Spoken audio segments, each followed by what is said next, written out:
highest earning multiple IBM has ever paid. And he also helps companies. He has a company now that helps companies sell their businesses for the most they can possibly sell it for. He is going to share that with us, and hopefully we can all learn something from his wisdom. So now let's welcome Gary Miller to the program. Hi, Gary. Welcome to the program. I'm glad to be here. You sold your company back in 2000 to IBM. You had a global consulting firm, and IBM specifically bought you because of your intellectual property, and you also had a unique ability to access higher level executives, which IBM really wanted. Could you explain that to us a little bit on why they wanted to buy your company and how that went? I sure can. Thanks for having me on the show. I can tell you that IBM had been a client of ours for 5 years. So they had experience with our subject matter expertise and our capabilities, etc. Part of why they wanted us was because we invented some predictive modeling techniques that was very applicable to their client base. However, when you are dealing in the management consulting space, you typically access different executives in what's called the C-suite, the chief of technology or the chief financial officer, etc. We had access to the higher levels in the C-suite, the CEO, the CFO, and the COO, and more often than not, those three people occupying those positions also sat on the board of directors. In the case of IBM, they were kind of capped out. They could only access the chief technology officer because IBM is a technology leader. Therefore, they really couldn't get upstairs, as we say, to make contact with and acquire major strategic engagements unless it revolved around infrastructure or the merging or combining of disparate systems, those kinds of things. So they were really capped at that thing. So that was one thing. So you really had a valuable asset that they wanted because, you hear IBM and you think, oh, wow, they probably had access to all levels. But it doesn't work that way in the business world. And you could come in there and you could get them access to the strategic decision makers. So because you had that, were you able to demand a higher price on the value of your company? Well, I think the pricing, the multiple that we received based on our EBITDA, the earnings before interest, taxes, depreciation, and amortization, was above normal. In fact, we received among the highest they've ever paid for a consulting firm. And there were two reasons. One, you've identified the access, and then the other is that we had invented some predictive modeling techniques using the latest and greatest in technology developed by NASA and other organizations, and they were fearful that we might sell our company or that technology to one of their competitors. So they wanted you before one of the competitors could get to you, and they gave you a price that would get you to move. That's correct. And we chose to make that decision to sell because it was at the right time. The market was strong in terms of multiples being paid for service companies. Yeah, you were smart. You went at the number two. Go ahead. We decided that, you know what, given where we're going, we might have to fight a long time when we did get ready to sell. If we didn't sell to IBM, we'd probably have to fight a long time to get as good a purchase price as we did.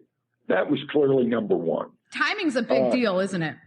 It's a huge deal. In fact, it's one of the 5 major considerations any business owner should take into account when they're ready to sell their company. Sure. Okay. What is the biggest difference? I mean, I know you help a lot of companies, to sell their companies. So what do you think is the biggest difference between 2000 and now? Actually, I think it's more difficult for a business owner to sell today than it was in 2015 years ago. And here are some of the reasons why. First, there is a tsunami of companies coming on the market, Sarah. And as a result of that, the competition is going to be very stiff for one company to stand out over another company in the same industry and set. And this is a result of the baby boomer generation of owners. And they own 43% of all privately held companies. And basically, you're going to have about 400,000 companies coming on the market annually compared to just a few years ago when there was around 1,400 companies coming on the market. Now, while I say that to you, there's a lot of what we call dry powder. That is money on the sideline wanting to buy companies. And so as a result of that, there's plenty of opportunity to be purchased, but there's significant competition to stand out among your peers. Well, you know, I had someone else earlier talk about the middle market segment and that there is actually a lot of competition on investing in the middle market. Is it more that there isn't that many really strong companies that are out there? Or is it that there's just a lot of companies that just aren't as exciting to be involved with? No, there's two basic reasons why privately held companies do not sell quickly. First, the company owners overvalue them. They try to reach up and get too big a price for them. And number two, the companies are not well prepared to go to market. Those are the two major reasons. I might add, Sarah, currently, as of last year, 83% of all companies up for sale did not sell. And what do you think is the biggest reason for that? They are not prepared for the marketplace. And I can give you some examples of what that lack of preparedness means. Their financial statements are not audited. Their books are not clean. They don't have a strategic business plan in place.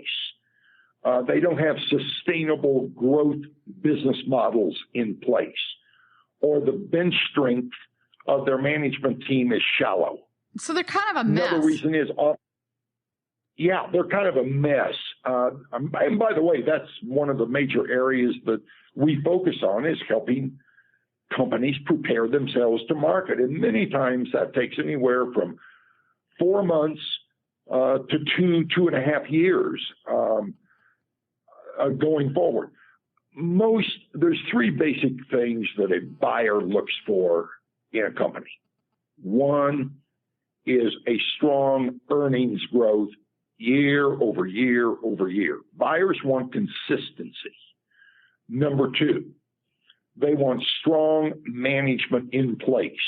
There's kind of a myth out there that if a company comes in and buys you, they're going to get rid of the management. In today's world, that's just the opposite. They want strong management in place.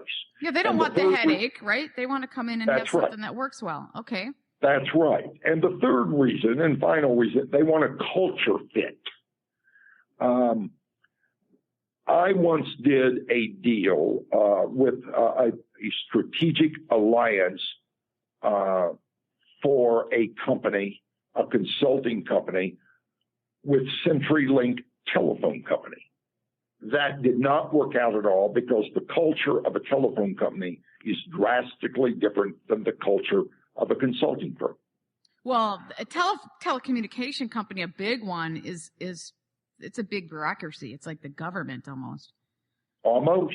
Yeah. And so if you're getting a more innovative, move on the fly type company, it's very difficult merged situation. I worked at US West back in the day, and I worked in a really innovative part of that company but in order to make that happen, they actually carved out an entire space for us and then created a bubble around us so nobody would touch us. Otherwise, they knew the culture in the main company would kill the innovation. And it worked. It worked for a certain amount of time, but yeah, go ahead. So culture is a big difference. It is. Just remember one axiom about culture. Culture eats strategy for breakfast. It does. That's a great statement. Culture is almost everything. It is. U.S. West was a client of ours in the company that I sold to Aragon. In fact, we had all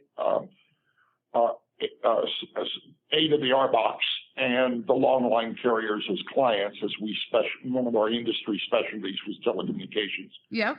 And, as you would know, the telecommunications industry, once they went through divestiture, were kind of like bear cubs playing with themselves. They didn't know what to do, how to do it, because they'd never had to generate earnings on their own. Exactly. They had a captive audience, the consumer. They had protected territories, and they were able to raise their prices every time their costs went up. They were kind of in la la land.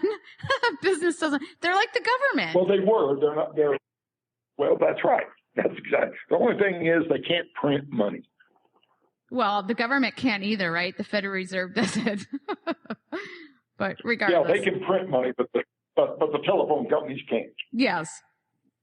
So, okay. So are big companies always looking for good companies to purchase? It depends on there's two types of growth, organic and inorganic.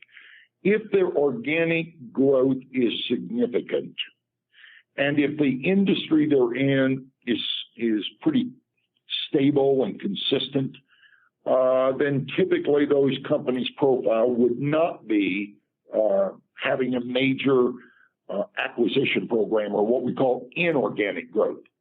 By contrast, companies that are in high growth markets often can't grow as fast organically for a number of reasons. So they add to that growth by aggressively acquiring either competitors or supporting companies, or they form strategic alliances or partnerships so that they can generate and maintain double-digit top-line growth numbers year over year. And do they look for innovative companies to bring on board, like Google and Yahoo and all these companies are looking for the innovative companies to acquire Apple? But do they do that because it's so much harder in their environment to create the innovative new products once they get to a certain size? Well, Sarah, there's three basic ways you grow in this hit. You can grow, there's three different ways to grow in this hit. You can build it yourself, or you can buy it, or you can make alliances with companies you need.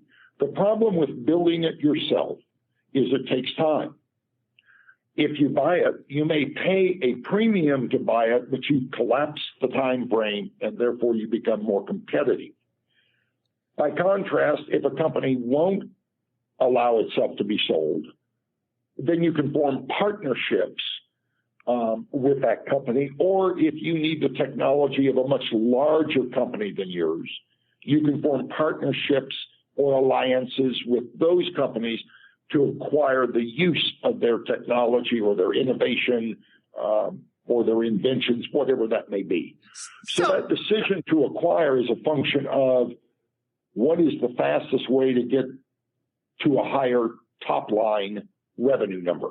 But getting back to culture, you would say that it's not the culture issue with innovation isn't as big of a deal as just where they are in a pure business decision on where they can get the technology, whether they build it or. I think that's right. I think the culture issue becomes very difficult to deal with on very large bureaucratic companies.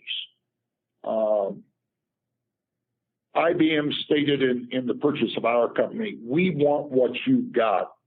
Your billable rates are higher than ours on average. Your overhead is lower. You can turn proposals and engagements faster We want to be able to do that.